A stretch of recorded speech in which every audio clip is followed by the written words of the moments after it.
सोचो हम किसी वैद्युत आवेश को हवा में छोड़ दे तो क्या वो वहीं रुका रहेगा या कोई अदृश्य बल उसे धकेल देगा?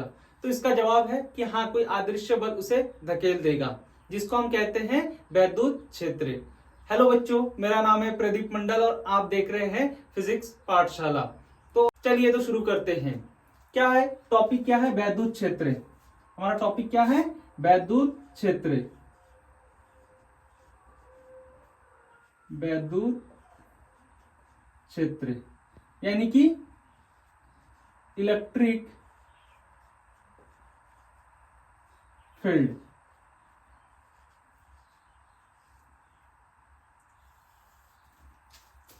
ठीक है, क्या होता है समझो। मान लो कोई आवेश है और वो धनावेश है। ये कोई आवेश है और कैसा आवेश है? धनावेश है। तो इसके चारों ओर, क्या इसके चारों ओर एक क्षेत्र उत्पन्न होता है और इस क्षेत्र आवेश को हम रखते हैं तो क्या होता है कि उस पर एक आकर्षण या प्रतिकर्षण बल का अनुभव होता है और उसी को हम वैद्युत क्षेत्र कहते हैं। तो डेफिनेशन कुछ इस प्रकार है कि किसी वैद्युत आवेश के चारों ओर का वह क्षेत्र जिसमें किसी अन्य आवेश को रखने पर वह एक आकर्षण या प्रतिकर्षण बल का अनुभव करता है, उसे हम वैद्युत क्षेत्र कहते हैं। ठीक है, चलिए देखते हैं, इसका डेफिनेशन देखते हैं।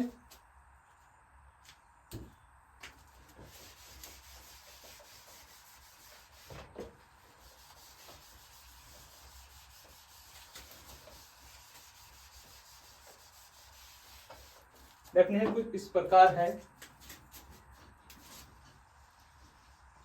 किसी वैद्युत आवेश के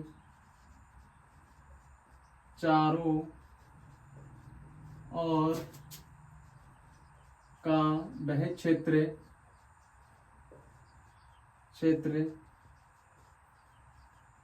जिसमें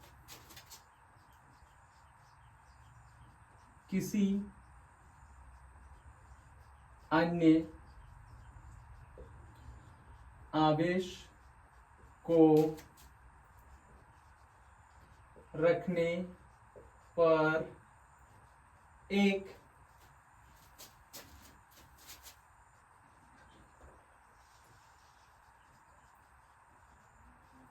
आकर्षण या प्रतिकर्षण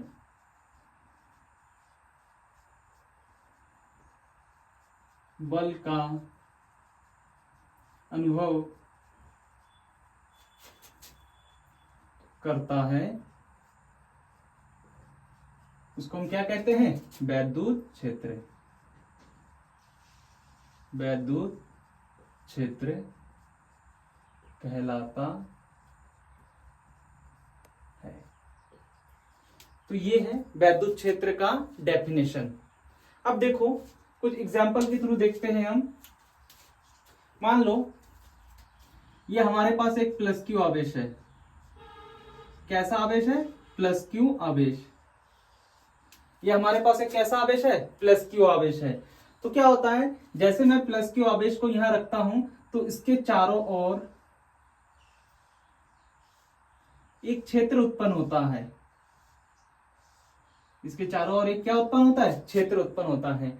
और इस क्षेत्र को हम, ये जो रेखाएं दिख रही है, इस क्षेत्र में ये जो रेखाएं दिख रही है, इसको हम कहते हैं वैद्युत बल रेखाएं। इसको हम क्या कहते हैं? वैद्युत बल रेखाएं। और इसकी जो दिशा होता है ना, इसकी जो दिशा वो बाहर की तरफ, कहां होता है? बाहर की तरफ। ठीक, अगर यहीं पर धनावेश ना होकर अगर ऋण आवेश हो, कैसा आवेश हो? ऋण आवेश, तो उसके भी चारों ओर वैद्युत क्षेत्र उत्पन्न होगा। बिल्कुल होगा। ये जो है इस वैद्युत क्षेत्र में वैद्युत बल रेखा है। एक चीज याद रखना, जो वैद्युत क्षेत्र है ना वो वैद्युत बल रेखाओं की संख्या को ही हम क्या कहते हैं, वैद्युत क्षेत्र। अगर तुमसे पूछे वैद्युत क्षेत्र क्या है, तब तो तुम्हारी डेफिनेशन यही रहेगा, लेकिन क्या कहोगे कि जो वैद्युत बल रेखाओं की संख्या है वही उसका वैद्युत क्षेत्र है। तो अगर हमारे पास ऋण आवेश है तो इसकी जो ऋण आवेश की जो दिशा होगी वो अंदर की ओर होगा, अपनी तरफ होगा। ठीक है, सेम उसी प्रकार से अगर मैं दो समान आवेश को एक दूसरे के समीप लाता हूं तो वो एक दूसरे को प्रतिकर्षित करते हैं, लेकिन दो असमान आवेश को अगर मैं एक दूसरे के समीप लाता हूं तो वो एक दूसरे को आकर्षित करते हैं। देखो कैसे, अगर मैं दो असमान आवेश लेता हूं, एक हमारे पास प्लस क्यू आवेश है, दूसरा हमारे पास माइनस क्यू आवेश है, तो क्या होता है जब दोनों आवेश को एक दूसरे के समीप लाते हैं तो प्लस क्यू से चलने वाली जो वैद्युत या धनावेश से चलने वाली वैद्युत बल रेखा है ऋणावेश में जाकर समाप्त होती है। मींस जो धनावेश होता है वो ऋणावेश की ओर आकर्षित होता है। वो कुछ इस प्रकार से होता है।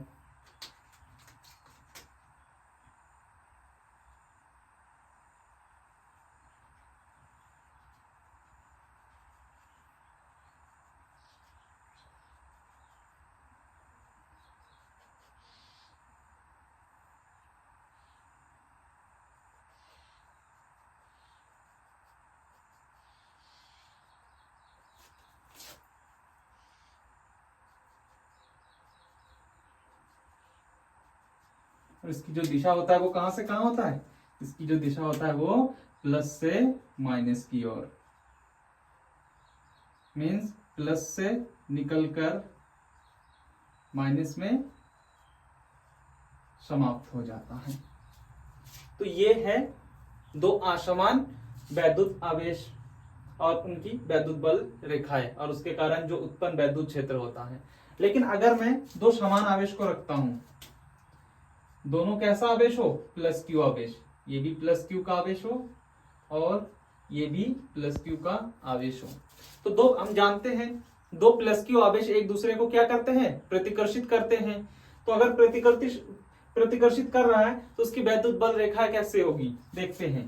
देखो दोनों एक दूसरे को क्या कर रहा है, प्रतिकर्षित कर रहा है, तो इसकी जो वैद्युत बल रेखा है इससे निकलकर प्रतिकर्षित के कारण ये ऐसे मुड़ जाएगा।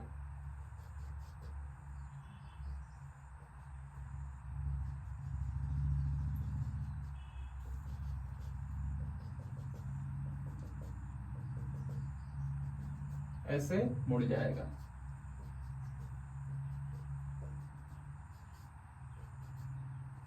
ये कुछ ऐसा। लेकिन इनके बीच, इन दोनों आवेशों के बीच यहां पे जो मध्य बिंदु होगा उसको हम बोलते हैं उदासीन बिंदु। इसको हम क्या बोलते हैं, उदासीन बिंदु। उदासीन बिंदु, जिसको इंग्लिश में हम किससे लिखते हैं, एन से। इस बिंदु पर ध्यान से देखना, इस बिंदु पर कोई भी वैद्युत क्षेत्र नहीं है। यदि यहां पर कोई तुम तीसरा आवेश को लेकर रखोगे तो इस पर कोई वैद्युत क्षेत्र के कारण उस पर कोई बल नहीं लगेगा, वो कैसा रहेगा, उदासीन रहेगा। ठीक है, तो सोचो अगर मैं ऐसे दो आवेश को लेता हूं, इसको नोट डाउन कर लेना, मैं इसको मिटा रहा हूं। नेक्स्ट आगे देखते हैं।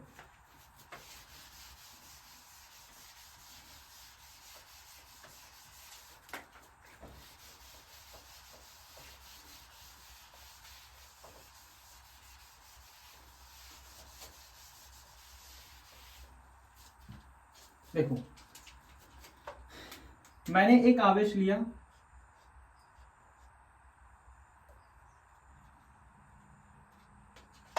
एक आवेश लिया मैंने,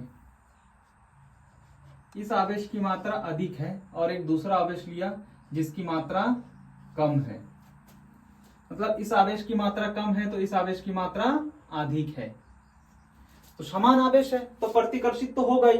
तो देखो ये इसकी मात्रा ज्यादा है, इसकी मात्रा कम है, तो इसके कारण इस पर लगने वाला बल अधिक, लेकिन वही ये इस पर बल लगाएगा तो उस पर लगने वाला बल कम। तो इसको ये ज्यादा इधर किसका आएगा, लेकिन ये इसको कम किसका पाएगा। तो मैं मान रहा हूं इसके लिए वैद्युत बल रेखा कुछ ऐसी होगी।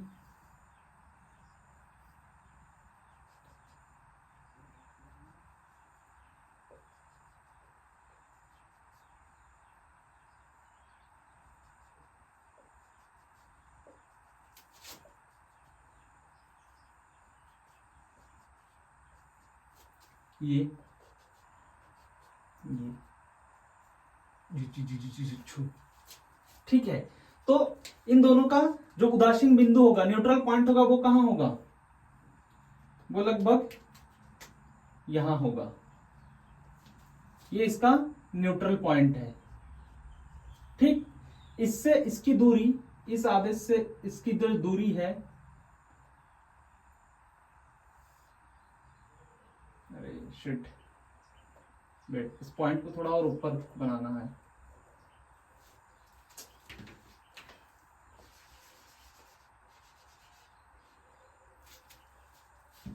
ये पॉइंट न्यूट्रल, इससे जो दूरी है वो ये n है,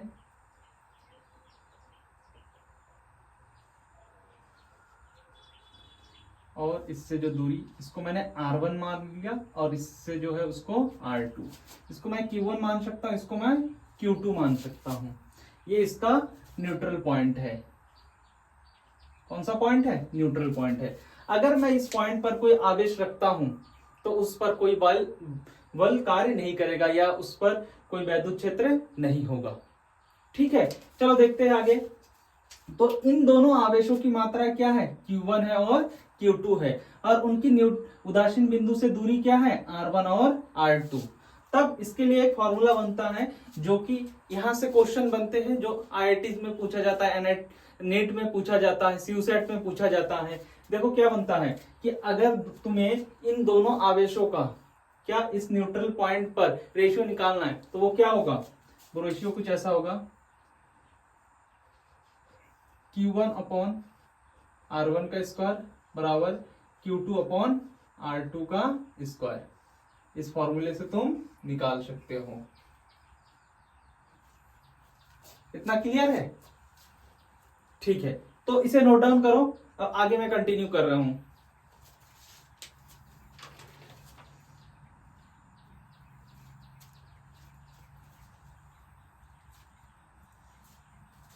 ठीक है, नोट डाउन कर लिया? ठीक है, आगे कंटिन्यू करते हैं। अब वैद्युत क्षेत्र की कुछ प्रॉपर्टीज होते हैं, मीन्स गुण होते हैं। वो प्रॉपर्टी क्या क्या होता है वो हम आगे पढ़ते हैं। वैद्युत क्षेत्र के गुण।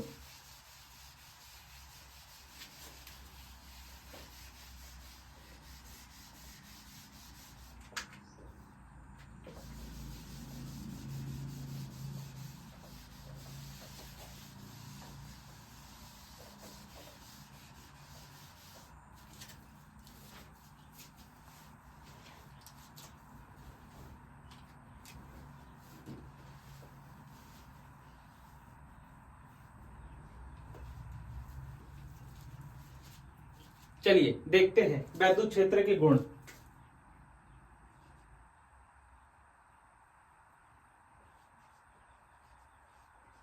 वैद्युत क्षेत्र के गुण means properties of electric field.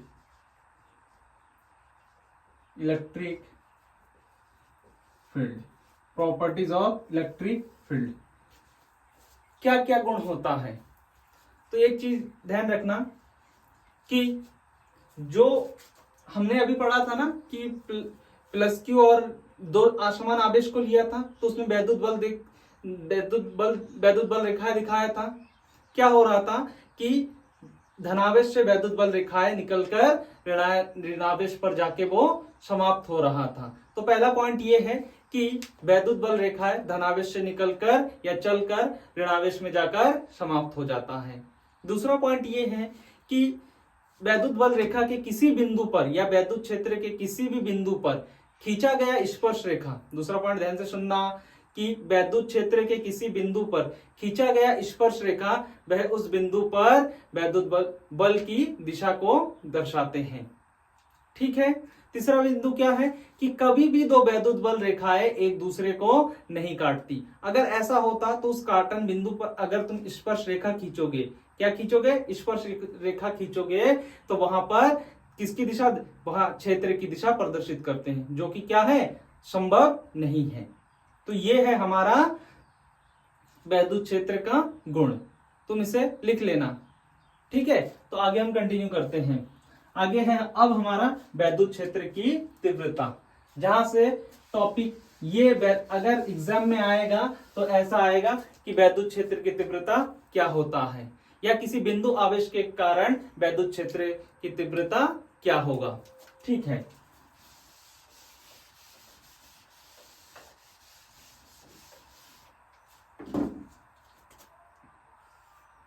देखो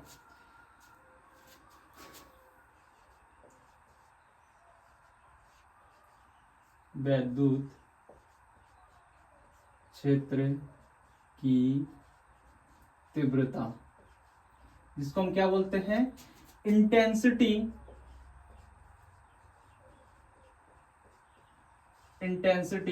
ऑफ इलेक्ट्रिक फील्ड,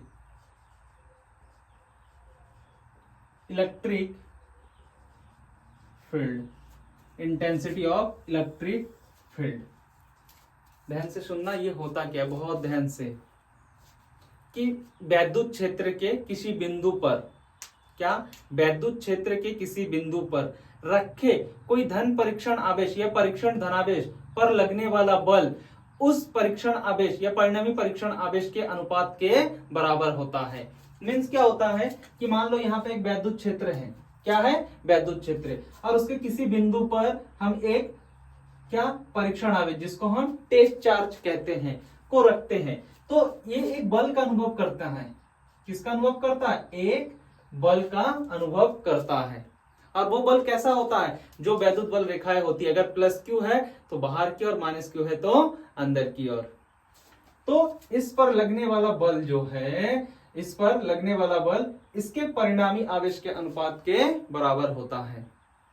तो लैंग्वेज कुछ इस प्रकार है कि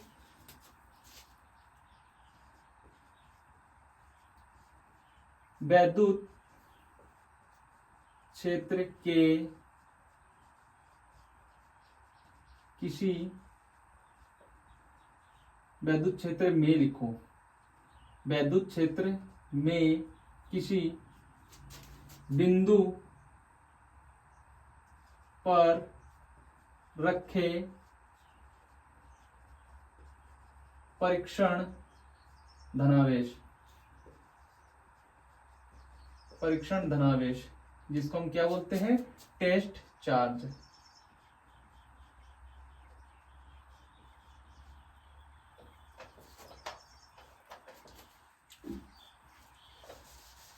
तो परीक्षण धनावेश पर लगने वाला बल तथा परिणामी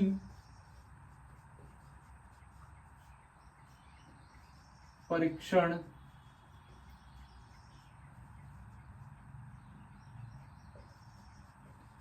धनावेश के अनुपात को क्या कहते हैं, वैद्युत क्षेत्र की तीव्रता, जिसको हम किससे लिखते हैं, लगने वाला बल यहाँ पे एफ वेक्टर और वैद्युत क्षेत्र की तीव्रता कहलाता है।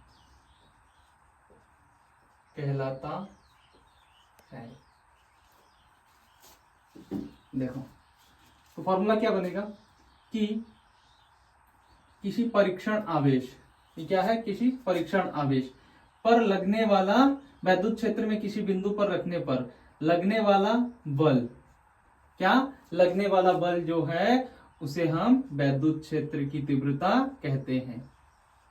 ध्यान से देखना, जो परीक्षण आवेश पर लगने वाला बल है ना, वो एक सदिश राशि है, लेकिन जो परीक्षण आवेश है वो एक अदिश राशि है। तो अगर ये सदिश राशि है, ये अदिश राशि है, तो जो वैद्युत क्षेत्र होगा वो भी कैसा होगा, सदिश राशि होगा। समझ में आया कि अगर जो परीक्षण आवेश है वो हमारा कैसा है, अदिश राशि है, लेकिन जो उस पर लगने वाला बल है वो सदिश है, तो जो वैद्युत क्षेत्र होगा, वैद्युत क्षेत्र की तीव्रता होगा, वो क्या होगा, सदिश राशि ही होगा। अब इसका मात्रक क्या होता है, वैद्युत क्षेत्र का मात्रक क्या होता है? बोर्ड के लिए मात्रक बहुत इंपॉर्टेंट है, मात्रक और बीमा दोनों अच्छे से याद कर के रखना। ओके, तो मात्रक होता है वैद्युत क्षेत्र की तीव्रता का, वो होता है बल का क्या होता है? न्यूटन, और आवेश का क्या होता है? कूलम। तो न्यूटन प्रति कूलम, ये होता है वैद्युत क्षेत्र का मात्रक। अगर हमें इसका बीमा निकालना है, अगर हमें इसका क्या निकालना है? बीमा निकालना है। अच्छा, मात्रक को हम बोलते हैं यूनिट और बीमा को हम बोलते हैं डायमेंशन। तो देखो बीमा कैसे निकाला जाता है, ये मैं आने वाली क्लासों में समझाऊंगा कि मात्रक कैसे निकालते हैं, बीमा कैसे निकालते हैं। तो ये आने वाले लेक्चर में मैं इसको डाल दूंगा ताकि आपको समझने में आसानी हो। ठीक है, तो जब हमें बीमा निकालना होता है तो हमें मात्रक को लेके चलना होता है, सेम चीजें मात्रक को लेके चलना आता है। मात्रक क्या है? न्यूटन प्रति कूलम। अब चूंकि न्यूटन का मात्रक, न्यूटन क्या होता है? देखो न्यूटन बराबर क्या होता है? बीमा। ये होता है द्रव्यमान गुणे लेंथ और t-2। कैसे? हम जानते हैं F बराबर क्या होता है? m d² x upon D T square, यही तो होता है ना। तो द्रव्यमान का मात्रक क्या होता है? द्रव्यमान का मात्रक क्या होता है? ओ सॉरी, भार है ना, भार का मात्रक क्या होता है? द्रव्यमान। और द्रव्यमान को इंग्लिश में m, तो m कैपिटल वर्ड। और ये क्या है? dx, x मतलब दूरी, दूरी को किससे लिखते हैं? लेंथ, लेंथ का l। और नीचे क्या जाएगा? समय, समय का क्या होता है? t, और t का स्क्वायर, जब ऊपर जाएगा तो माइनस में जाएगा। उसी प्रकार से अगर मुझे कूलम का निकालना है, किसका निकालना है? कूलम का निकालना है। अच्छा, मैं लिख देता हूं ताकि आप लोगों को दिक्कत ना हो, अभी शायद समझने में थोड़ा दिक्कत हो रहा होगा। ये होता है किलोग्राम, किलोग्राम, फिर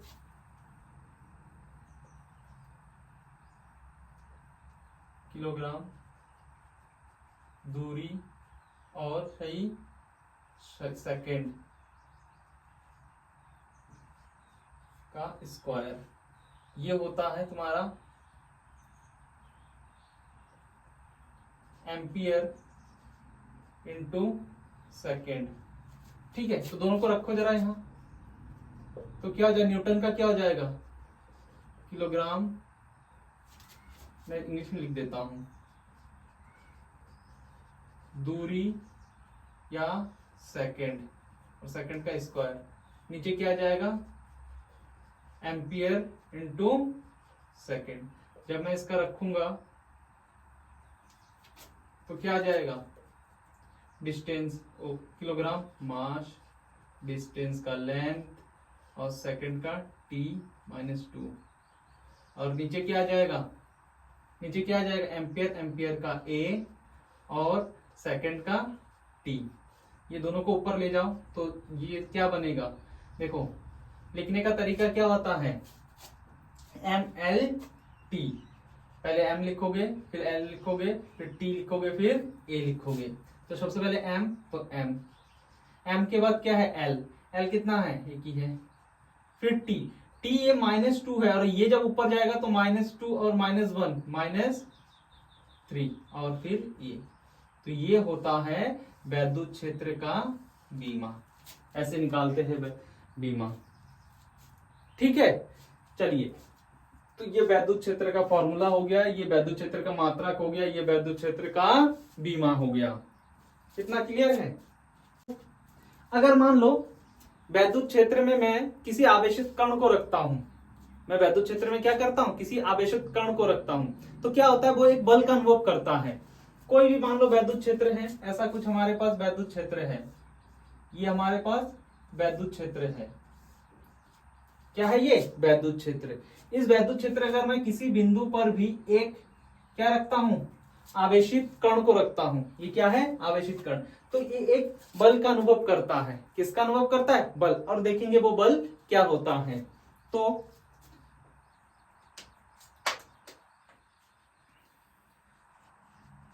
वैद्युत क्षेत्र में स्थित आवेशित कण पर लगने वाला बल।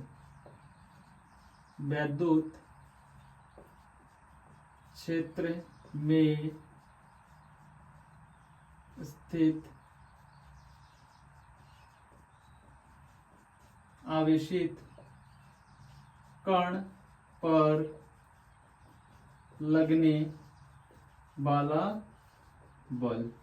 क्या होता है कि वैद्युत क्षेत्र में स्थित अगर कोई आवेशित कण है तो उस पर लगने वाला बल क्या होता है? वो बल होता है F बराबर QE। ये होता है कि अगर वैद्युत क्षेत्र के किसी बिंदु पर क्या रखा है, एक आवेशित कण रखा है, तो उस पर लगने वाला बल।